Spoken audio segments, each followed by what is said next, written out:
Donc bonjour à tous. Aujourd'hui, je vais faire une présentation du périmètre supply chain sur Dynamics 365. Ma présentation se fera en deux parties. Une partie présentation de la supply chain, avec entre autres l'évolution de la notion logistique. Après, je vais évoluer, ou plutôt essayer de parler de l'intérêt de la digitalisation. Pourquoi est-elle intéressante et pourquoi surtout intéressante en général, mais surtout pour la supply chain en particulier. Ensuite, je vais essayer de montrer ce qui fait la force de Microsoft, toujours en relation avec cet intérêt de la digitalisation et toujours dans cette logique d'évolution de la notion, parce que c'est une notion quand même qui date et qui a pas mal évolué à travers l'histoire de l'industrie. Et enfin, je vais faire une petite présentation du périmètre supply chain sur Dynamics 365 avec ce que je trouve de plus intéressant pour les organisations. Il faut savoir que le monde a connu quatre révolutions industrielles et que ces quatre révolutions industrielles ont fait évoluer pas mal de notions. Non seulement ils ont fait évoluer pas mal de notions, mais ils ont aussi fait apparaître pas mal de notions. Et parmi ces notions qui ont évolué, on a la notion logistique. Donc, lors de la première révolution industrielle, à la fin du XVIIIe siècle, on a l'apparition de la machine à vapeur. C'est une époque marquée par une forte mécanisation des tâches et un progrès technique que l'humanité connaît pour la première fois de son histoire. C'est un progrès technique hors norme. Lors de la seconde révolution industrielle, on a l'invention de l'électricité et l'extraction pour la première fois du pétrole et du gaz. Lors de la troisième révolution industrielle, là, on a l'apparition de l'électronique, de l'informatique.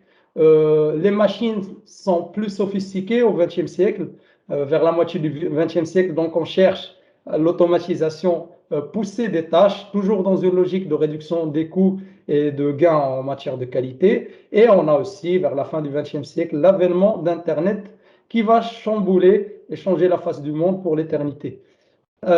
Enfin, on a la quatrième révolution industrielle qu'on est en train de vivre actuellement. Cette quatrième révolution est marquée par les objets connectés. On a les systèmes cyberphysiques, pour faire simple, c'est des systèmes informatiques qui collaborent entre eux en autonomie, moyennant des algorithmes, et qui arrivent à superviser et contrôler des entités physiques. On a aussi la notion de cybersécurité, c'est-à-dire toutes les lois, les bonnes pratiques, tout ce qui permet de préserver la donnée, la protéger et aussi la gérer de la manière la meilleure possible afin de surtout protéger ce qu'on appelle les actifs informatiques. Ces quatre révolutions industrielles, elles ont intervenu dans des contextes différents. Et elles ont été par conséquent marquées par deux aspects qui sont le changement dans le comportement des consommateurs parce que ce pas les mêmes consommateurs et ces consommateurs-là n'ont pas le même comportement parce que ce pas la même époque.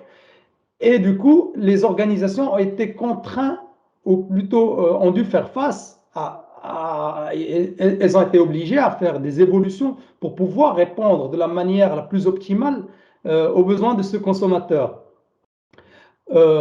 Et d'où, en fait, ce tableau-là, il permet d'illustrer cette évolution de cette notion de logistique, parce que lors de la première révolution industrielle, on n'a pas une vision claire du comportement du consommateur, parce que là, on a les premières machines à vapeur qui apparaissent.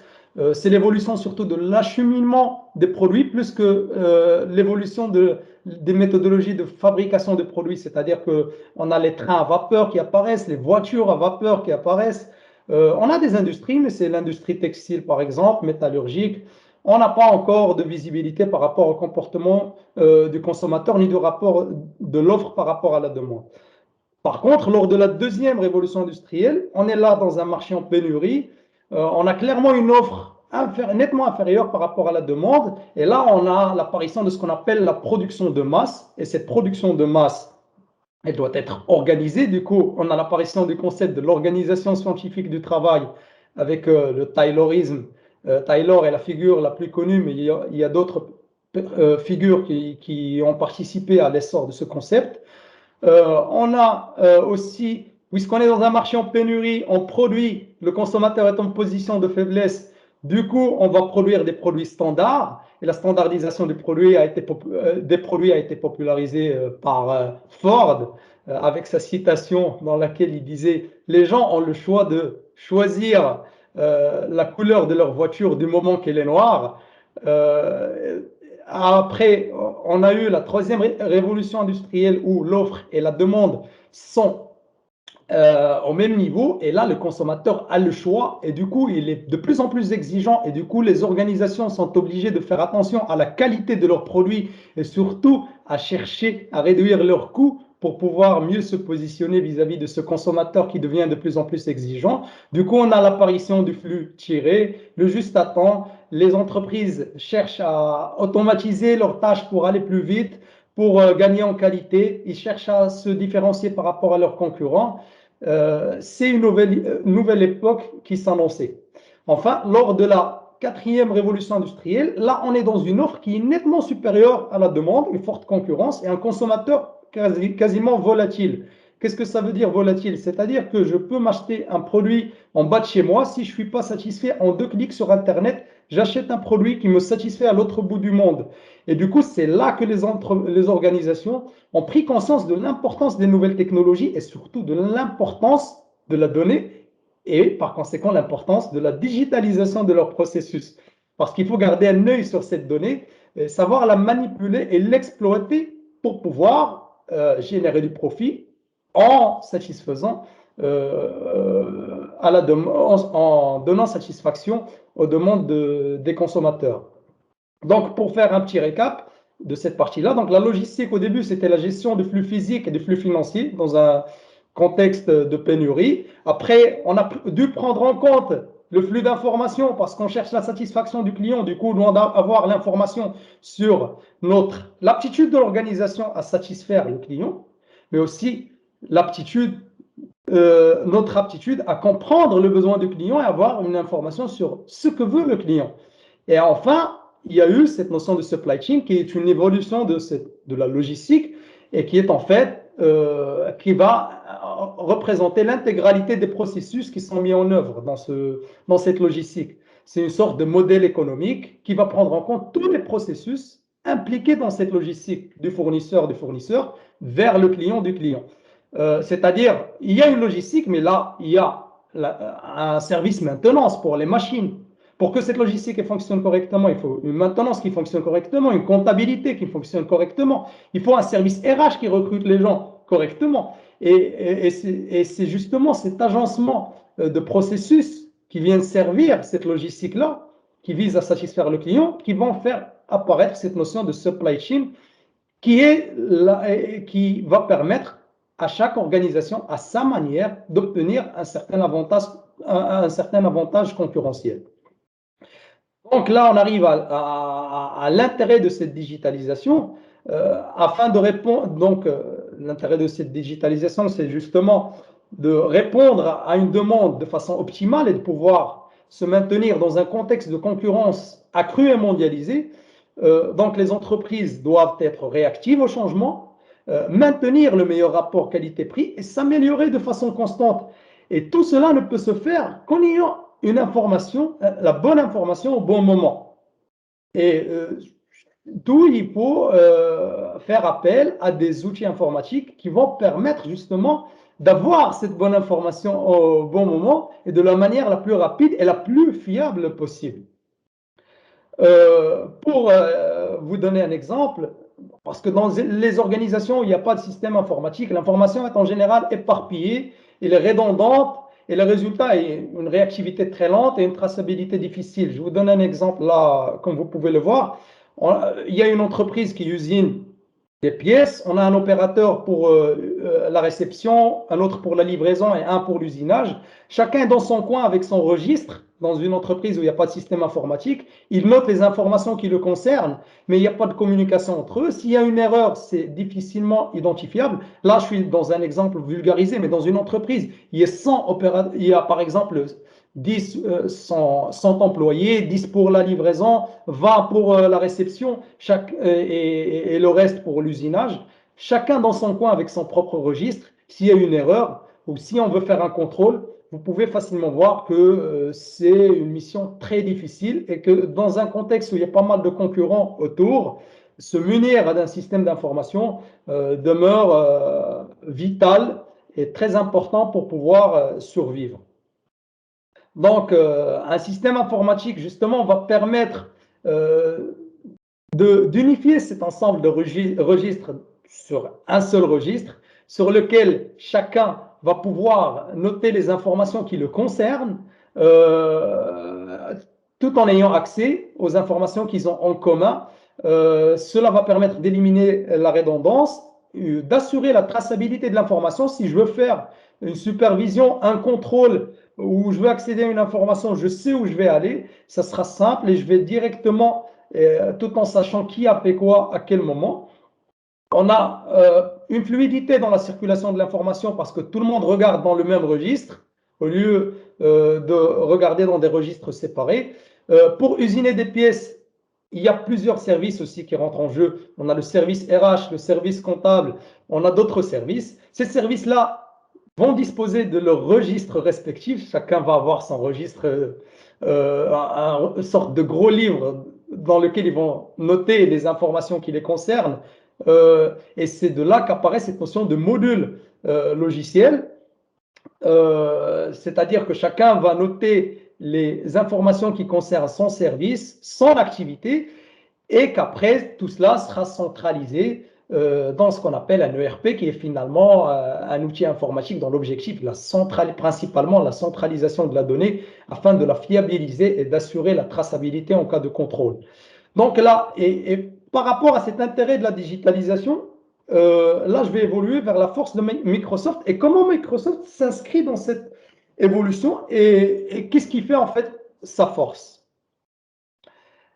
En fait, Microsoft a depuis très longtemps compris l'importance de la donnée. La donnée est de plus en plus abondante, on en retrouve partout, elle est rentabilisée, on cherche à l'exploiter et cette exploitation optimale, on a découvert qu'en fait, elle ne permet pas que d'être réactif au marché, réactif aux aléas, mais d'être proactif, c'est-à-dire que maintenant, on peut prédire le comportement du consommateur. On peut prédire le comportement, de notre système interne, le comportement d'une machine, le comportement même de nos employés, en ayant accès aux bonnes données au bon moment. Et Microsoft avait compris ça très tôt, et c'est pour cela qu'ils se sont positionnés comme étant leader dans le domaine des bases de données, avec Microsoft SQL Server et après avec Azure sur du cloud. Et c'est justement ça qui fait la force principale parce que c'est ce qui va permettre à Microsoft après de pénétrer facilement les autres marchés qui, de son point de vue, sont des moyens de collecte de données. Parce que quand Microsoft achète AX pour en faire, après AX 2012, Dynamics 365, FNO et CRM, et il y a toujours cette logique de combinaison parce que une organisation qui va mettre en place un ERP, quand on met en place un ERP, c'est pour le garder un maximum. Et même quand on cherche à changer un ERP parce qu'on a des difficultés sur un tel, c'est pas pour le changer encore une fois après. On cherche un ERP qui va répondre aux besoins croissants d'une entreprise, à son évolution.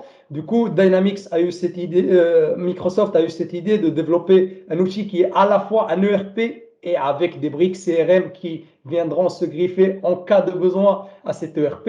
Il y a 5 briques CRM, on peut les utiliser ensemble ou une ou deux suivant le besoin de l'entreprise, toujours dans cette logique de récupération de données et toujours en se basant sur ce qu'ils ont de plus fort, c'est-à-dire leur base de données et leur aptitude à manipuler ces données-là et à les faire exploiter. Donc, Microsoft aussi a confirmé avec son outil Power Platform ce positionnement-là parce qu'ils ont proposé Microsoft Power BI qui va permettre de générer des tableaux de bord qui vont nous permettre de faire parler ces données qu'on va collecter à travers l'ERP ou à travers le CRM ou même ils sont allés jusqu'à des applications tierces. Donc, Power BI va permettre de générer des tableaux de bord qui vont servir au suivi, mais aussi à la prise de décision pour le top management des organisations. Power Apps pour justement, en général, générer des applications mobiles, toujours pour collecter des données en temps réel auprès des utilisateurs. Power Automate et Power Virtual Agent pour justement communiquer de façon instantanée avec des outils d'intelligence artificielle avec les consommateurs, toujours pour collecter les données. Et Power Automate pour l'automatisation des processus.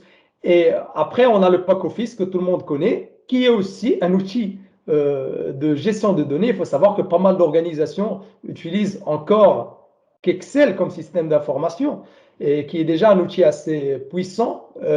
Donc, on a le Pack Office aussi avec Word, Excel, PowerPoint et Teams, ou même Outlook pour les communications et Yammer.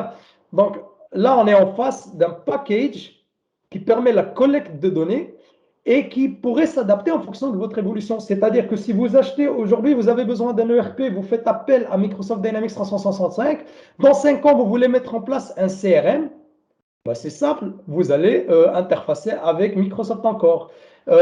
Si ça se trouve, vous utilisez déjà le système d'exploitation Windows qui appartient à Microsoft sur votre PC.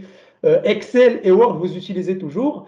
Les opérations d'import et d'export à travers Dynamics sont facilement mises en place parce que c'est des outils qui ont été conçus pour qu'ils cohabitent. Et c'est justement là l'intérêt et la force de Microsoft, c'est justement en prenant conscience de l'importance de l'information et de la donnée, ils ont pu pénétrer d'autres marchés. Et du coup, quand vous choisissez un outil Microsoft, vous n'êtes pas figé dessus. C'est pas comme si vous choisissez un ERP qui ne fait qu'une seule chose. Là, en fait, vous entrez dans un univers qui vous permettra d'explorer d'autres horizons par la suite, suivant les besoins de votre organisation et comment vous allez évoluer.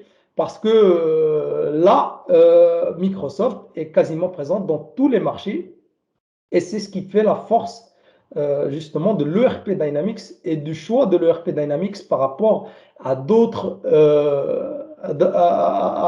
concurrents.